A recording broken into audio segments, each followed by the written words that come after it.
Good afternoon student. मैं doctor Gaurav Sharma आपका हार्दिक स्वागत करता हूं। छत्तीसगढ़ राज्य शासन के अंतर्गत मुझे जो कार्यभार सौंपा गया है उसके अंतर्गत मुझे आपको फ्लेक्सिबल बजट विषय पर व्याख्यान प्रस्तुत करना बनता है। मैं वर्तमान में आपकी बुक का प्रैक्टिकल क्वेश्चन संख्या 5 आपको बताना चाहता हूं। मैं सभी स्टूडेंट से निवेदन करता हूं कि वो इस क्वेश्चन को पहले देखकर समझ लें, फिर उसके बाद हम इसका सॉल्यूशन स्टार्ट करते हैं। तो जब आप क्वेश्चन नंबर 5 को देखते हैं तो आपके पास जो जो मेन इन्फॉर्मेशन दिया हुआ है उसके विषय में मैं पहले प्रकाश डाल देता हूँ। पहले आपके क्वेश्चन में दिया हुआ है कि 50% क्षमता पर जो भी आपको सूचनाएं दी गई हैं वो है, और आपको क्वेश्चन में बोलता है कि 60%, 70% और 100% कैपेसिटी पर आपको प्रॉफिट एंड लॉस का फोरकास्टिंग करना है थ्रू फ्लेक्सिबल बजट। उसके बाद हम आगे क्वेश्चंस पे आते हैं। हमारे पास फिक्स्ड एक्सपेंसेस दिए हुए हैं, हमारे पास वेरिएबल एक्सपेंसेस दिए हुए हैं और हमारे पास सेमी वेरिएबल एक्सपेंसेस दिए हुए हैं। अपार्ट फ्रॉम कास्ट, इन सभी लागतों के बाद नीचे में आपके क्वेश्चन में कुछ चीजें बोलता है। यह अनुमान लगाया गया है कि सभी क्षमताओं पर स्थिर व्यय समान रहेंगे। अर्ध परिवर्तनशील व्यय 45% एवं 60% के बीच परिवर्तित नहीं होंगे, अर्थात जो 45% टू 60% लेवल ऑफ प्रोडक्शन है वहां पर कोई भी चेंजेस नहीं होगा सेमी वेरिएबल कॉस्ट पे। फिर आगे बोलता है 60 to 75% there is a hike of 10%। यहाँ पर 10% की वृद्धि होगी अगर वो 60 टू 75% होता है। फिर आगे बोलता है कि इसके अतिरिक्त 5% की वृद्धि होगी जब क्षमता 75% से ऊपर हो जाए, अर्थात हम 75% से ऊपर लेकर जाएंगे अपने प्रोडक्शन लेवल को, तो वहां पर जो हमारा कॉस्ट है सेमी वेरिएबल कॉस्ट वो 10% प्लस 5%, इट मीन्स 15% के रेट से बढ़ेगा। तो मैं अब आपके सामने इस क्वेश्चन का सॉल्यूशन प्रस्तुत कर रहा हूं। सबसे पहले हम वर्किंग नोट्स में आते हैं। वर्किंग नोट्स में मैंने आपको सबसे पहले एक एक चीज का कैलकुलेशन करके बताया हुआ है।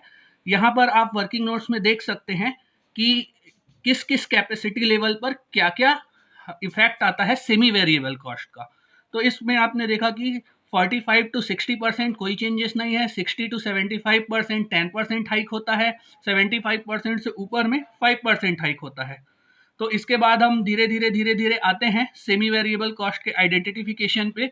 आपका जो प्रोडक्शन लेवल क्वेश्चन में दिया हुआ है वो है 50% पे, और आपको जो बनाना है वो है 60%, 75% और 90%।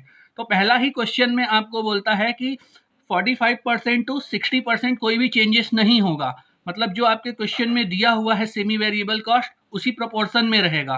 फिर आपको बोलता है कि 60 टू 75% इसमें 10% की वृद्धि होगी। तो जो भी आपका सेमी वेरिएबल कॉस्ट दिख रहा है, जो जो सेमी वेरिएबल कॉस्ट आपको दिख रहा है, जैसे आप अपने क्वेश्चन में देखते हैं रिपेयर्स, फिर आप देखते हैं इनडायरेक्ट लेबर, फिर आप देखते हैं अदर्स, तो यहाँ पर 10% का हाइक हुआ है जिसको मैंने अपने वर्किंग नोट्स के माध्यम से आपके सामने प्रस्तुत किया है। फिर आगे आपको क्वेश्चन में और रिलेवेंट इंफॉर्मेशन के रूप में बोलता है कि यदि 75% से अबव होता है तो आपका कॉस्ट 5% बढ़ता है, मतलब टोटल 15% का इंक्रीमेंट हुआ। कैसे? इसका मतलब जो आपका 60% टू 75% है वो 10% प्लस 75% के ऊपर 5%, अर्थात टोटल 15% का इस पे कॉस्ट पे हाइक हुआ। तो अब आप सेमी वेरिएबल कॉस्ट को लेंगे। सेमी वेरिएबल कॉस्ट पे जब आप आएंगे तो जो आपको रिपेयर्स दिया हुआ है, जो इनडायरेक्ट लेबर दिया हुआ है और जो आपके अदर कॉस्ट दिख रहे हैं उसमें आप ये देख रहे हैं कि 1,50,000 रुपए दिया है, उसका 15% मैंने यहाँ पर लिया हुआ है, फिर इनडायरेक्ट लेबर का 15% लिया हुआ है और फिर 40,000 रुपीज का 15% लिया हुआ है। इस तरह से हमने सबसे पहले जो हमारा वर्किंग नोट्स का पार्ट था how to calculate semi variable cost, ये हमने किया। आइए अब हम फ्लेक्सिबल बजट की तरफ आते हैं। तो फ्लेक्सिबल बजट पे मैंने एक आपके सामने स्टेटमेंट बना के प्रस्तुत किया है। इस स्टेटमेंट को बजट फॉर्म में मैंने 3 हिस्से में बांटा है। पहला आपने लिया है फिक्स्ड एक्सपेंसेस, जो आपके क्वेश्चन पे दिया हुआ है। फिक्स्ड एक्सपेंसेस मैंने अपने पहले की वीडियो में बता चुका हूँ कि फिक्स्ड एक्सपेंसेस ऑलवेज फिक्स्ड होता है। ये प्रभाव नहीं पड़ता है कि इसका प्रोडक्शन लेवल चाहे कितना भी हो, अर्थात चाहे वो 50% हो, 60% हो, 75% हो या 90% एक्टिविटी लेवल हो, ये फिक्स्ड कॉस्ट ऑलवेज फिक्स्ड रहेगा। उसके बाद हम आते हैं वेरिएबल कॉस्ट पे। तो वेरिएबल कॉस्ट पे जब हम आते हैं तो मटेरियल, लेबर एंड अदर्स, ये हमारे वेरिएबल कॉस्ट हैं।